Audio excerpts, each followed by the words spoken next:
વિદ્યાર્થી મિત્રો, અમારી યુટ્યુબ ચેનલ ટીચિંગ મેથ્સ એલજીમાં આપનું હાર્દિક સ્વાગત છે।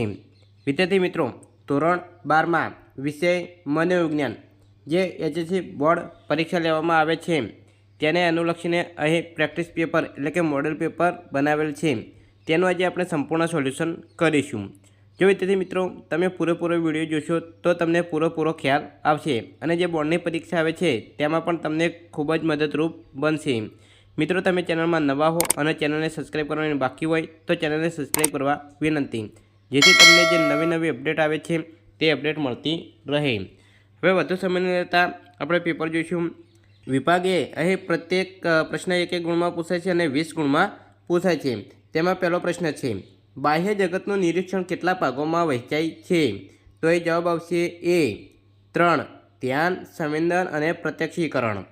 2 શ્રવણ સંવેદન માટે જવાબદાર કોષોના નામ આપો। તો જવાબ આવશે બી સૂક્ષ્મ વાળકોષો।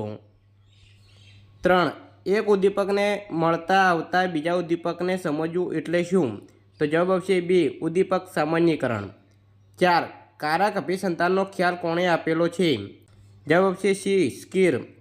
5 કયા મનોવૈજ્ઞાનિકે રચેલી અશાબ્દિક બુદ્ધિ કસોટી વિખ્યાત છે?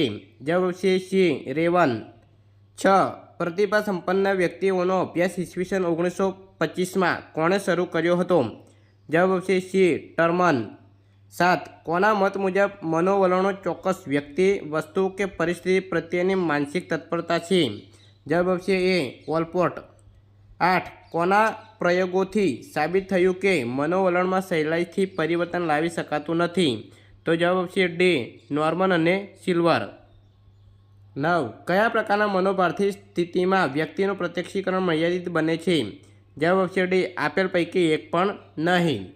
10 મનોભારની અસરોનું સંશોધન કાર્ય કોણે અને ક્યારે શરૂ કર્યું? જવાબ આવશે એ હાલ્સ શેલે ઈસવીસન 1956માં। 11 કઈ ચિંતાને મુક્ત રીતે તર્યા કરતી ચિંતા બીજા કયા નામથી ઓળખાય છે? તો જવાબ આવશે ડી સામાન્યકૃત વિકૃત ચિંતા। 12 કઈ મનોવિકૃતિમાં બાળક તેને કહેવામાં આવેલા વાક્યોનું પુનઃ ઉચ્ચારણ અવારનવાર કરે છે? જવાબ આવશે એ ઓટિઝમ। 13 કોના મત અનુસાર સપનો એ અજાગ્રત મનના રાજમાર્ગો છે? જવાબ આવશે સી ફ્રોઇડ। 14 યોગમાં સંપૂર્ણ મનોવૈજ્ઞાનિક પ્રક્રિયા કઈ છે? જવાબ આવશે બી પ્રત્યાહાર। 15 કયું પ્રદૂષણ ધ્યાનની એકાગ્રતા પર અસર કરે છે? જવાબ આવશે ડી ઘોંઘાટ। 16 પર્યાવરણીય સમસ્યાઓમાંથી બચવા કયા મનોવૈજ્ઞાનિકની ભૂમિકા મહત્વની છે? જવાબ આવશે બી સમાજ મનોવૈજ્ઞાનિક। 17 કઈ સંરચનાને સપાટ સંરચના કહે છે? જવાબ આવશે ડી સરળ। 18 અસરકારક ધ્યેય પ્રાપ્તિ માટે શું આવશ્યક છે? જવાબ આવશે ડી સંગઠન। 19 કયા મનોવૈજ્ઞાનિકે કાલ્પનિક અનુભવ મશીનનું ઉદાહરણ આપ્યું છે? જવાબ આવશે ડી માર્ટિન સેલિંગમેન। 20 સુખ અને સુખાકારી અંગેના આપણા વસ્તુલક્ષી માપદંડોમાં નીચેનામાંથી કોનો સમાવેશ થાય છે?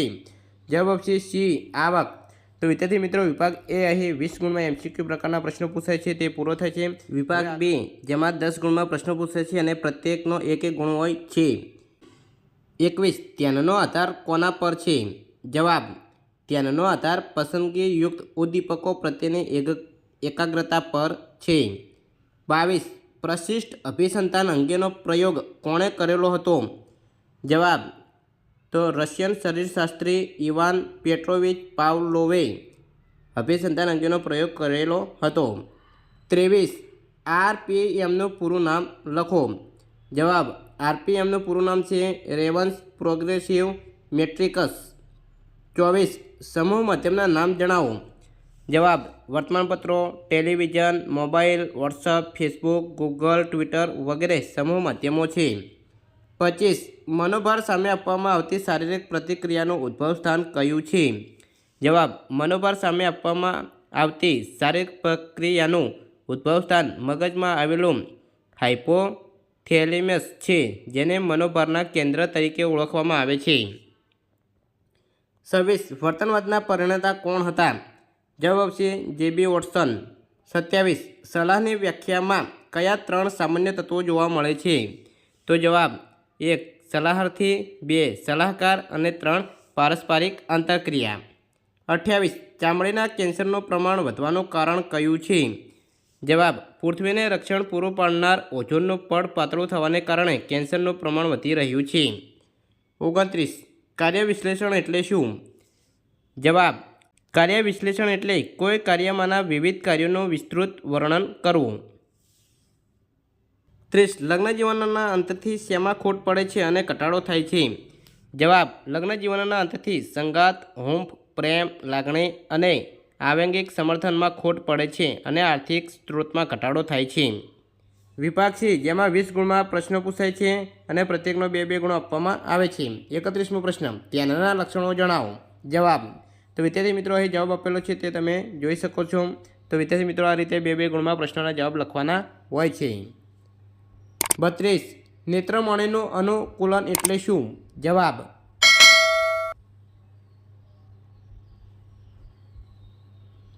33 આંતરસૂચના પ્રયોગો કોણે કોને ઉપર કર્યા હતા?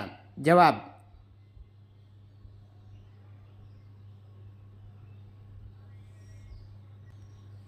34 બુદ્ધિઆંકનું સૂત્ર ઉદાહરણ સહિત સમજાવો. જવાબ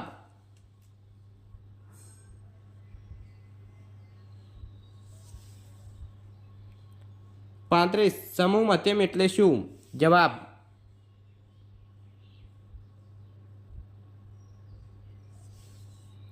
36 પૂર્વગ્રહો સંપાદિત છે સમજાવો. જવાબ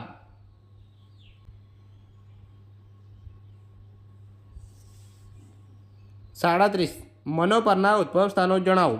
જવાબ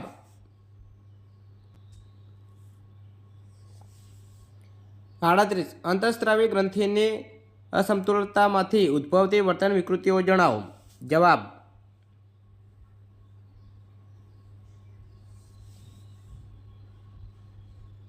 39 વિશિષ્ટ વિકૃત ભયનું વર્ગીકરણ જણાવો. જવાબ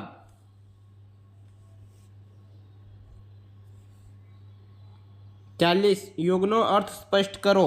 જવાબ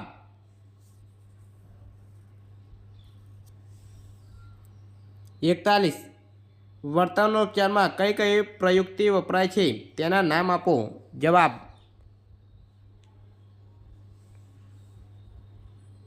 42 ઘોંઘાટનું પ્રદૂષણ થવાના કારણો સંક્ષિપ્તમાં જણાવો. જવાબ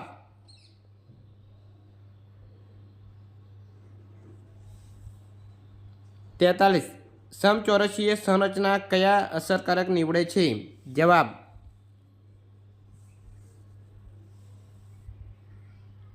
44 સુખાકારી માટે સુખી લગ્નજીવન વિશે માયર્સે શું કહે છે?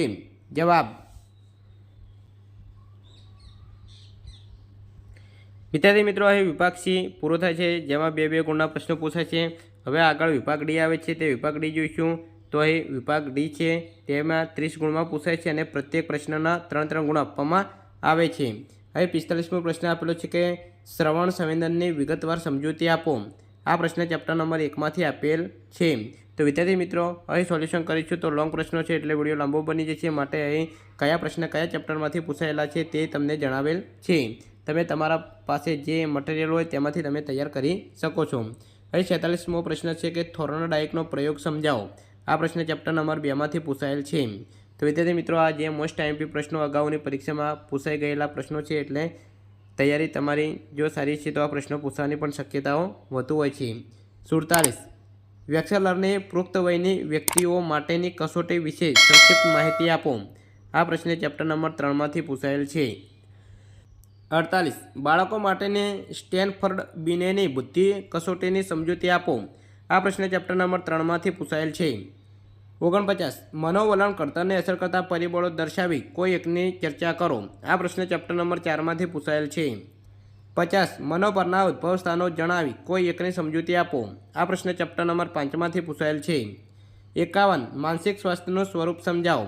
આ પ્રશ્ન ચેપ્ટર નંબર 5માંથી પૂછાયેલ છે. 52 આરોપણના સિદ્ધાંતની સમજૂતી આપો. આ પ્રશ્ન ચેપ્ટર નંબર 6માંથી પૂછાયેલ છે.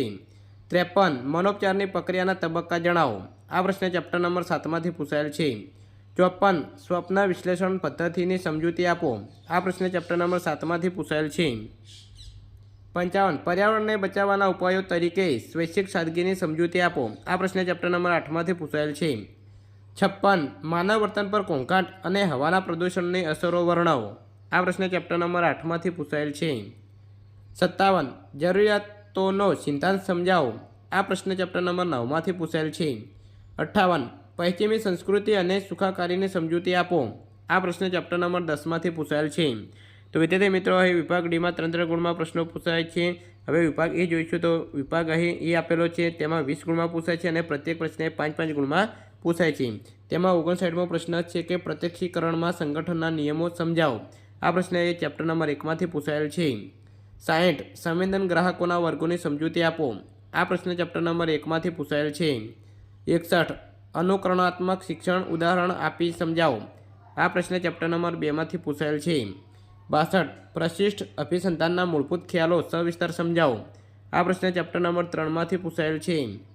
63 ગાર્ડનરનો બહુવિધ બુદ્ધિનો સિદ્ધાંતના કોઈપણ 5 પ્રકારો સમજાવો. આ પ્રશ્ન ચેપ્ટર નંબર 3માંથી પૂછાયેલ છે. 64 માનવ વર્તનની પર્યાવરણ પરની અસરો વર્ણવો. આ પ્રશ્ન ચેપ્ટર નંબર 8માંથી પૂછાયેલ છે. તો વિદ્યાર્થી મિત્રો, અહીં જે મોડલ પેપર મનોવિજ્ઞાનનું હતું તેનું આપણે સંપૂર્ણ સોલ્યુશન જોઈ લીધું છે. તમે પૂરો વિડીયો જોયો એટલે તમને પણ જે બોર્ડની પરીક્ષા આવે છે તેમાં પણ ખૂબ જ ઉપયોગી સાબિત થશે. જો વિદ્યાર્થી મિત્રો વિડીયો સારો લાગ્યો હોય તો લાઇક કરો, શેર કરો અને સબસ્ક્રાઈબ કરો.